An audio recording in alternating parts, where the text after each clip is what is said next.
All right. Good afternoon or morning or evening, wherever you are. And thank you very much, everyone, for joining us today. This is the newest in our series, the Insider series. And every couple of weeks, we come to you with some examples of how the BPO services can help a company with specific case studies where Valenta has been able to help our clients become more profitable and efficient in the way that they operate.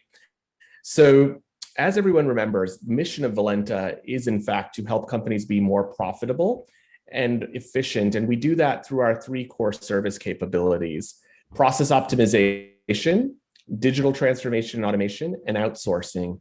And this case study is actually terrific because it highlights each of those in different ways.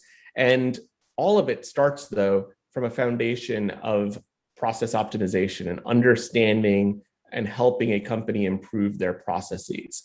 So I want to welcome our guest speakers today, and Ravindran and Gautam Samtani from our process consulting organization. And they actually worked on this specific case study and can tell us quite a bit about this company and how we were able to solve business problems for them.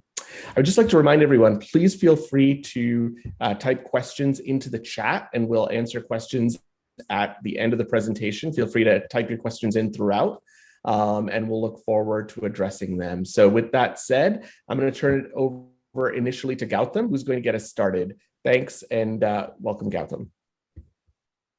Thank you for that. Hi. Just give me 1 second, please. I will just get this started. Hi, good evening. Welcome, everyone, and thank you so much for joining us. Today, we're particularly thrilled to share one of the engagements that Aishwarya and I worked on together. And just a little bit about Aishwarya and I. We both actually come from a Big Four background. We've been with the Valenta team and we lead the process consulting bit.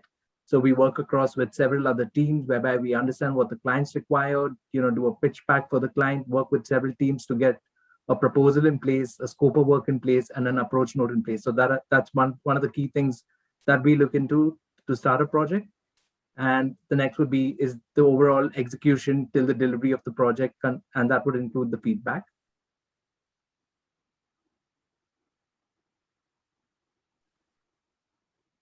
Right. So we just take you on a bit of a journey to one of our clients in London. So it's a doctor to a brothers, and they've got clinics in London as well as in Dubai. And a particularly challenging part of this particular project was it was a complete digital transformation exercise.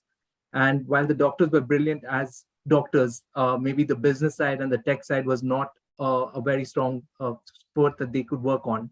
So just to start with that, maybe we could just run you through with what kind of requirements they had for the business and how we assisted them in getting to where they had to get.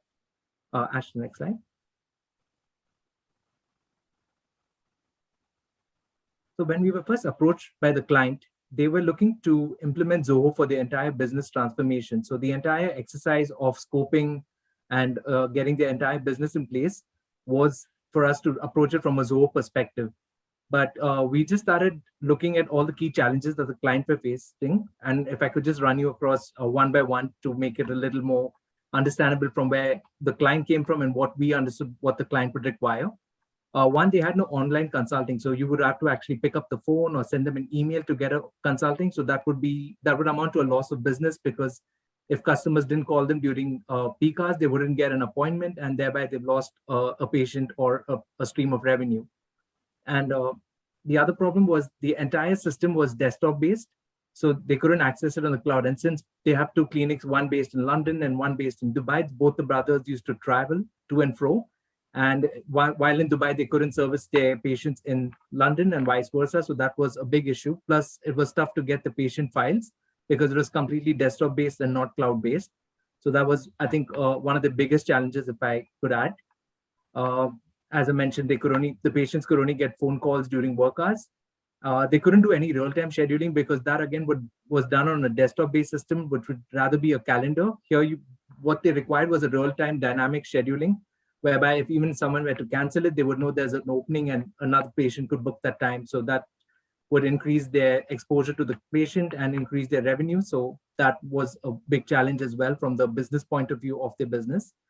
They had a scattered electronic records, and as per the UK requirements, they need to keep records for at least 30 years. So if they were, had to pull out any compliance reports, they would have to get it from several sources to make a particular report. So it became really a cumbersome and time-consuming process.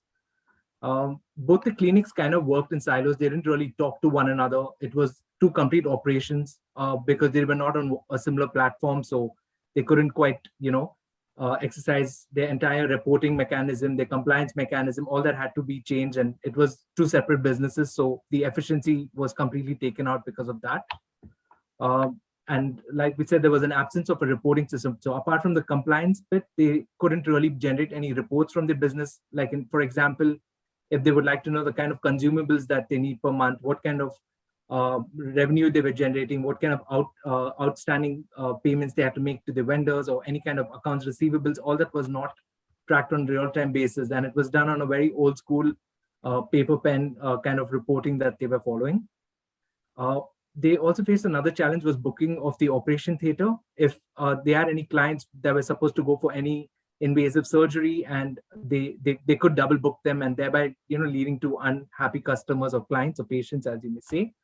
So that was something that they were suffering from too as well. One of the things we also did is, apart from speaking to the clinic, we also spoke to the accountants, which is a third party, and we asked them, what do you think would be one of the biggest problems that our client faced? And they did mention that they didn't pay the vendors in time, and that was because they didn't quite have their accounts in place, where they could never order in time, but they always got bad prices and everything was bought over the counter without any form of negotiations. So they didn't have any control over their stock, which led to higher purchase cost and procurement costs of consumables and other products in their clinic. And also they were not integrated into the accounting software. Their accountant was had to maintain everything via Excels, which would be transferred by emails. And that was again a cumbersome thing, and it didn't quite work out for them. So what was one of the briefs that we had is, if we could find a system that could be integrated with the accounting platform, that would be a big change in the entire operations. And like I mentioned, they had a very poor vendor management cycle.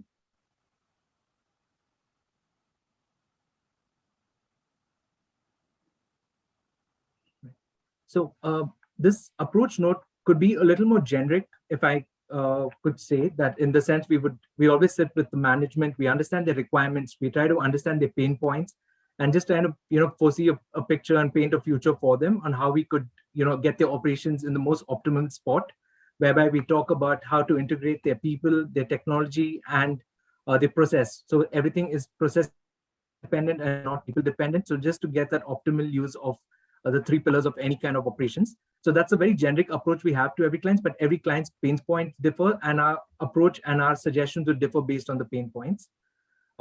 Once we understood the requirements, this is where a bit of a change happened in the project. Though our initial brief was to implement Zoho, we quickly understood that may not be the best way to go forward, because I think Zoho, while it does have a good scheduling platform, it was not sufficient for maybe a clinic, and especially a clinic operating in multiple locations. Also, we were a little worried about the GDPR compliance that would happen, like where would the data sit? Because Zoho were able to share some details with us, but we were not quite satisfied with the answers we had got from them. So that probably gave us a bit of a sleepless night, because one is getting the operations in place. The second is hitting a compliance barrier. So that made us want to change the course of action and how we look at the entire project. So what we had suggested to the client is that we look for alternate vendors. Don't just be fixated on Zoho. Maybe there's something better suited for your operations, and something that could meet your compliance requirement as well. So we started looking out and identifying third-party vendors that could, probably hit all the requirements of the client and address the pain points. What Ash and I also did, we probably reached out to almost 15 vendors, maybe across the globe, but our intent was to find a vendor based out of UK, because they would be more familiar with the compliance requirement, as well as this was all happening during the peak of 2020 COVID. So in case someone needed to step into the client's office, we would need some local feet over there. whereby Ash, I, and the other team members were not based in London at that given time, and we couldn't fly in case there was a problem. So we shortlisted about 3-4 vendors. We worked on the pricing. We understood what kind of requirements, features of the product. We probably had, if I could put a number, we probably had 8 demo sessions online in Dubai as well as in London to get both the clinics a little more comfortable with the product and answer every minute detail that's required. We also assisted the client in the entire vendor sign-up process, all the documentation that would go into place, what kind of reports, what kind of configurations and alterations that would require in the system and kind of modifications to meet the business requirements. So that's something we were working on behalf of the client and were the face and ears of the client as well. And we also supported them through the entire migration process, whereby they went live and also ongoing support. And we also negotiate a lot more with the vendor to help the client with the adoption of the process. It's not just implementing the system, but it's also familiarizing your entire staff and adopting the system, which is very critical, more than the system itself at times. So I could just highlight a few of our key steps that we had taken during our approach. So we had interviewed all the doctors, nurses, admin staff, the third-party service provider, as I mentioned earlier. We drew out a process maps. What we did is we broke down the entire functions into several activities. So department-wise, that would be broken down into sub-processes, and under sub-processes, there would be an activity-wise level, which would also identify who's responsible for what. So it also becomes a document of succession planning. In case you have an employee that exits the firm, the next employee could just step in and use the document as a guidance to continue the operations as they always were set to operate.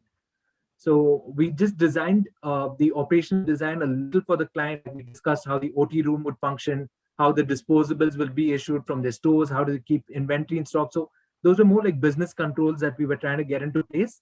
Apart from what we were doing is adopting the system itself.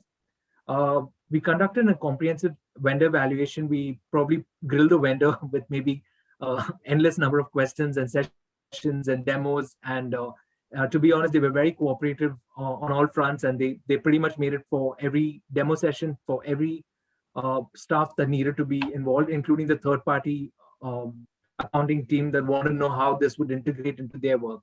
So after shortlisting the vendors, we made a small short pros and cons list, the entire costing. We even negotiated the costing a little with the client. What we discussed with the vendor was, we'll pay you as per the number of appointments, which would be like up to 100 appointments, you would pay a flat fee. And above that, maybe in peak seasons, the client could take another 100. So this way we could just limit, and you could have endless people accessing the system. Like if you went from 5 staff members to 8, the cost would remain the same. So you wouldn't be paying a license fee per employee. So that was quite critical in terms of keeping the cost a little down. We also assisted in the migration of data from the system to the cloud-based system.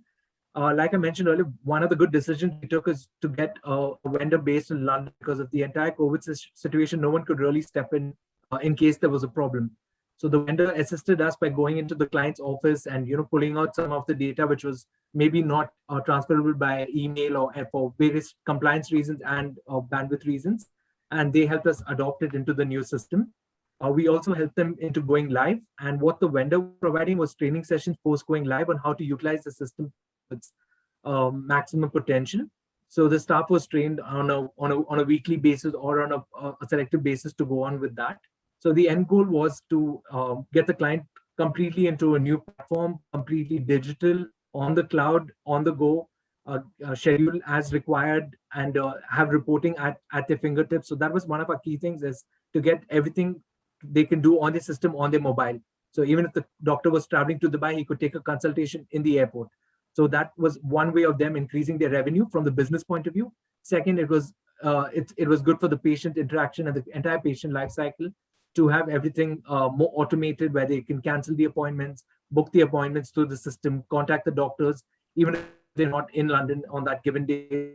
So it basically, whatever digital transformation exercise would be expected was delivered in this project.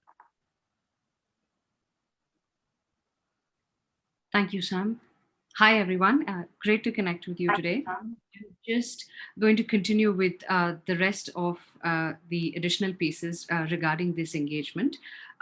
These were some of the key challenges that we actually found at the time of execution, and these were kind of things we had to bear in mind at all stages of the project, be it at the process phase when we were mapping the entire project, be it when we were shortlisting the vendor and kind of identifying who that person would be, or even at the time of migration or system design, because these were key considerations that were applicable through the life cycle of the project. We had to execute the project offline, and while this might seem like a very common order right now, it does pose a serious issue when the client's initial system is a desk-based software, and then therefore you are limited by to that extent by way of access to that information. So you are dependent. So keeping that in mind, having a vendor who's based out of the UK was a great decision. The current operation was on a desk-based ERP, and access was limited. So there was a high dependency on a lot of information gathering being done with the help of the team. And the team was not the most available, because they obviously had their medical practice to tend to and things like that. But we found a common way to kind of establish a thorough communication channel, which would kind of help us do the information gathering. It of course did take a little more time, but the benefit of that exercise was that the system design for the new system became that much more clearer to us. With respect to the use, the client was not the most tech-friendly organization. So a lot of concepts were new to them. They were also very, very familiar and used to the old desk-based system. So kind of helping them move on to a cloud platform, understanding the challenges that come with it, kind of understanding navigation and user interface and interaction. That again became more of a resistance, a somewhat form of small resistance that we had to overcome. That's more a change in behavioral pattern that we wanted to kind of bring about by training and onboarding. We also had to do a different way of migration. So before, we had multiple discussions with the service provider to kind of ensure that the migration is done in a way that all the information is passed on from the older system to the new, in a format where you're moving from one cloud-based system to another. There is a much lesser issue, but in a format such as this, there is a lot more complication and sophistication that is involved. So that was one of the other things.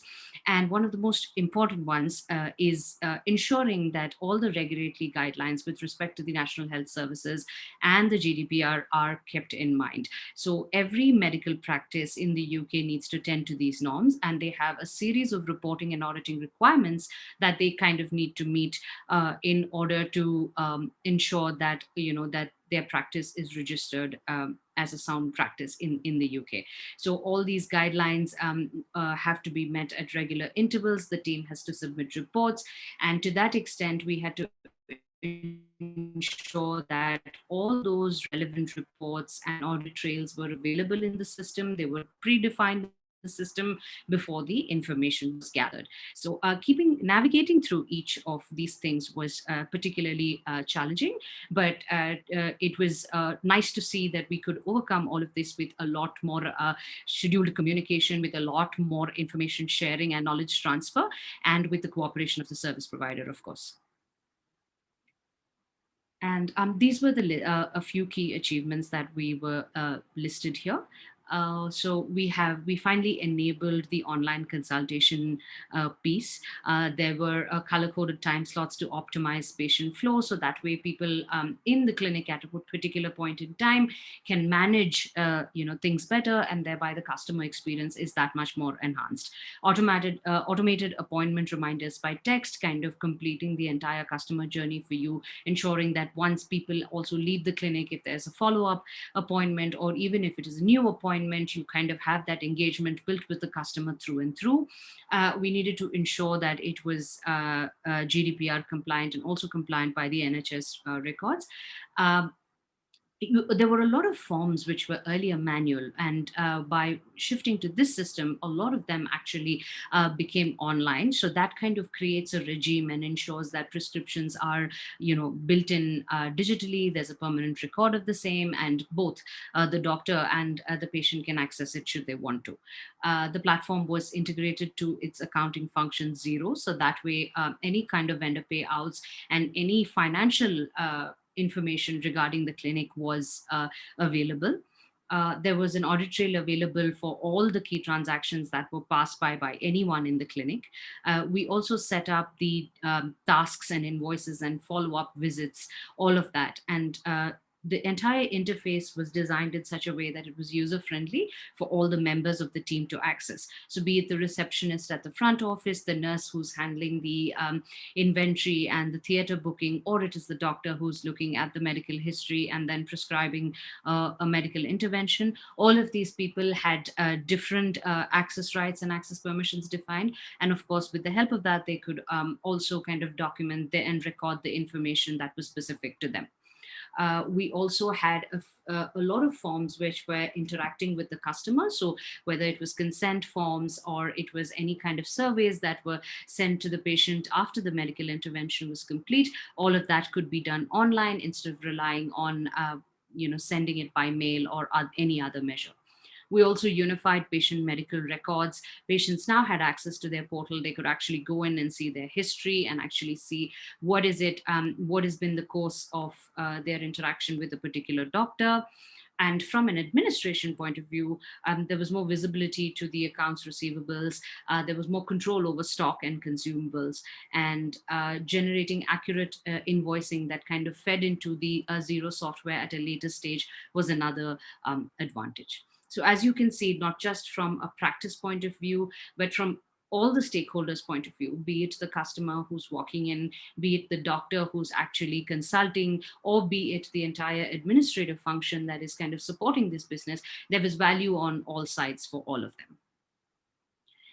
As additional outcomes of this engagement, while we were doing the process mapping exercise, one of the key benefits that comes across is one tends to look at the business as a whole. And on doing so and looking through that lens, you kind of understand what could be the other pieces of the puzzle that would kind of come in and add a lot more value. And one of the things that we identified here was that the digital marketing solution that Valenta has, which has a very sound and robust approach to kind of ensure that there is more revenue and additional visibility for its clients, that kind of became a very crucial part that would kind of add value. So as the next phase of the assignment, the client kind of approached us to assist them with that. And we are now in the midst of providing them a digital marketing solution that would address all of the things that you see here, be it your SEO, your email campaignings, your analytics, content marketing, branding, and all of this. So through a solution that has a unique combination customized to meet their requirement, the digital team at Valenta will kind of work with you to kind of build that up and give you the visibility that your business deserves. And finally, with regard to the service provider, we're also evaluating opportunities to take this solution as a hybrid solution and explore the same in other markets. So that way we have a collaboration not just with the client, but we also have a collaboration with the service provider. And in that sense, we can take this solution to other places and geographies as well. That's it from my end. Kishore, over to you. Thank you. Thanks so much, Ash and Gautam. That was terrific. A couple of observations I would make. And by the way, feel free to, we'll ask our attendees, feel free to ask any questions you'd like through the chat feature. A couple of observations here. This is a really good example of leveraging process consulting, but also some digital transformation. And then also, when you think about our digital marketing capabilities, that's one of our outsourcing capabilities that sometimes our clients are surprised to learn that we're able to provide for our customers. So it's a great example of how understanding a company's processes can help them find multiple solutions to improve their business.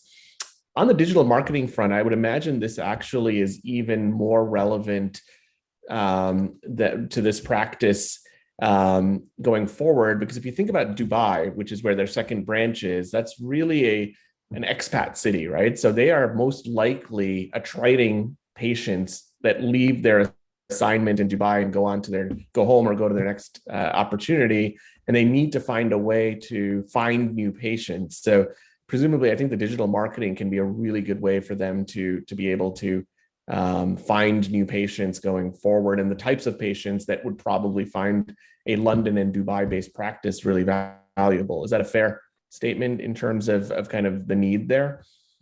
Sure, definitely. And also from the point of view of the industry that it is, right?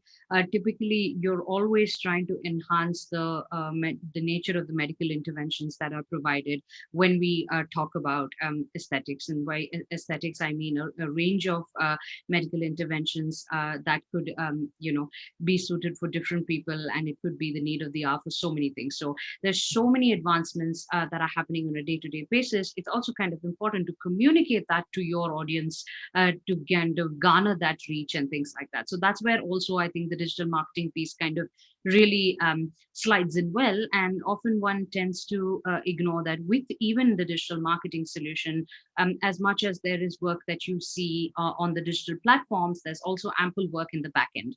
And until and unless that kind of integrates with your overall processes that you're doing, and that behaviorally you're kind of incorporating this, into your daily routine, it's not going to reflect on the front end as well. So that may be another valuable takeaway.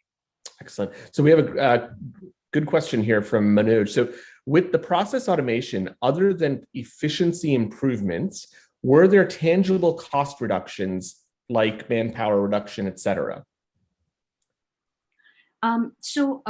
I think this was more from an efficiency standpoint, because the team was already a small staffed team. So one of our endeavors was not so much to kind of reduce the team size, but more to kind of make life more, streamlined for all of them. So clinics in the UK are relatively smaller in size, so they have fewer people managing that for them. So to kind of make their routine operations a lot more easier was the main priority here, rather than actually reduction of FTE. Also, from a compliance point of view, ensuring that all mandates are met, apart from just the efficiency aspect, was also a key consideration here.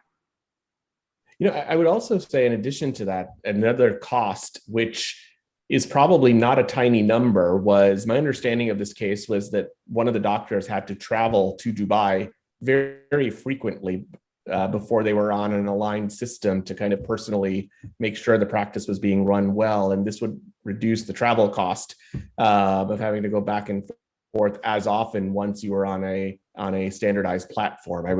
I think that's especially, the cost of traveling between those two cities, they're not next to each other, could add up significantly.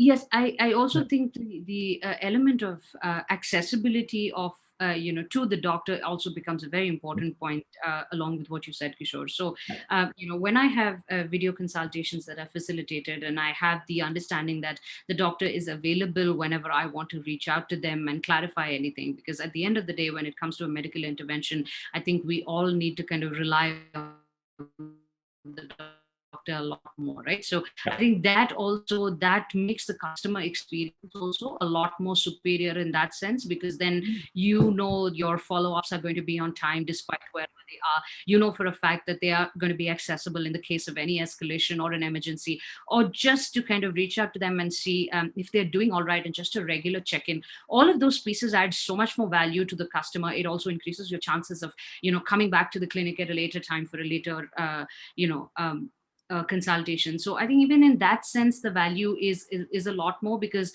you're kind of completing the circle. It's not only till such time that the intervention is complete, it's also your relationship with that patient after. Okay. So Kurt has a couple of good questions here. So the first one was, what was the period after the initial engagement to then start thinking about digital transformation and some of the digital efforts that you implemented? And then a related question is, when you think about digital transformation of processes, is there a lot of work involved in terms of training the staff? Especially, you mentioned before, I think Gautam, you said it, this was not a practice that was very tech savvy going in. So does that mean an additional amount of training is required in this situation? We could just answer this in two fronts. One, while we're just doing the entire process mapping, we do chart out all the activities and steps that's taken in the operations. So that becomes a reference manual for the client at any given time. Apart from which, when we do talk about going live and a handover, we literally maybe make out videos or we make out documents that the client could use to use the system efficiently. And in case of this particular engagement, the vendor itself conducted trainings on how to optimally use the system to its fullest extent. So yes, that's a very key part of any project. As much as I mentioned that you could get every system, to its best possible form, but if you don't have the manpower to use it, it's never going to work out. So it's as critical as getting the people in place as much as the technology. That's very critical, and that's what we try to offer our clients as a holistic approach to processes, where you get in your operations right, but you also get your people training as well as your technology apt to your particular budget as well as your operations. And just to add to another question, which was in this, where they talked about the payback period of this digital transformation. This was a completely subscription-based adoption, so there was no like capital cost involved in adopting the system. Yes, there was a consultant cost, which was, I wouldn't say a huge amount that you would worry to make your money back in that, because it make your life a lot more easier. And also what Ash was saying, it made their life in terms of compliance a lot more easier. So they saved a lot of manpower hours that went into that. Also, they got in control of the consumables, their stocks. They had better revenue streams in terms of getting to the patients around the clock. So all that just added in making it a lot more, let's say, pocket and profit friendly exercise than a cost saving exercise. Great. I think those are our final questions. The only other thing I was just going to ask about, Ash and Gautam, did you find as you conducted this engagement, is this typically the way in which you would engage with other practices in the future if they came to you? Or do you feel like each engagement has its own characteristics and you'd have to tailor based on what you're seeing when you actually start assessing the processes? Yes, I think the latter would be more relevant, Kishore. Also because I think what would be common across everything is the fact that when you look at any clinical practice even, you will have to look at it from a process point of view. You will have to look at it from a people and manpower point of view. Some people may have their systems in place. Some of them may be looking to shift, in which case the nature of the solution varies. And finally, from a compliance point of view. So if you're based out of the US, then you have the HIPAA that you need to kind of adhere to. If you're based in the UK, then there's a different set of guidelines, and so on and so forth. So looking at these four broad buckets and then assessing the organization within this will help you decide what system is the system existing, already in place, being effectively utilized. What is the volume of training, required, looking at the skill set and the nature of the people. How are the processes running currently? To what extent do we need to institute control? And finally, how are the compliance guidelines being met? Are there any gaps that we need to immediately adhere to? Terrific. Well, I think, go ahead, Gautam. Sorry, just to add to what Ash was saying is, even if you're doing the same industry, two clients would have two different set of problems.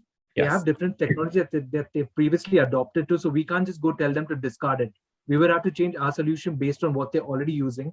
Mm-hmm. For example, they could probably take in one system, but the field staff is very happy with the current system. We have to ensure that's integrated into the main system, because it's tougher to get a program in place for the field staff than the back-end staff. The back-end staff can adopt faster and quicker vis-a-vis the field staff. So every project comes with its own complication. So even though it's the same industry, pretty much same size of the client, maybe even they're in the same city, in the same lane, but they would have a completely different solution to adhere to their needs, for sure. Absolutely. So scoping becomes very important for us for any project. That's something even we learn as process consultants. We make a mistake almost every project that we get into, because you get only so much of a window to understand what the client requires. So we also get better as we go and as we learn, for sure. Absolutely. And I think that's one of the reasons I know that you often we'll start an engagement with a client through the complementary process assessment that we can offer our clients. And it's really an important way to understand, to your point, those specific needs of that client so that we can tailor the appropriate solution. So just something to kind of remind everyone that if your company or a company of any company that you know would benefit from having their processes assessed and with some recommendations on how they can be more efficient, please do contact us. And similarly, if you know any companies or your own company may be interested in expanding your digital marketing efforts, please let us know as well. We're happy to help on both fronts. So thank you so much, Ash, Gautam, and thank you to all of our attendees. Really good participation today, and look forward to connecting again on the next Insider series coming up in 2 weeks. Please watch out on LinkedIn for more details. Thanks, everybody.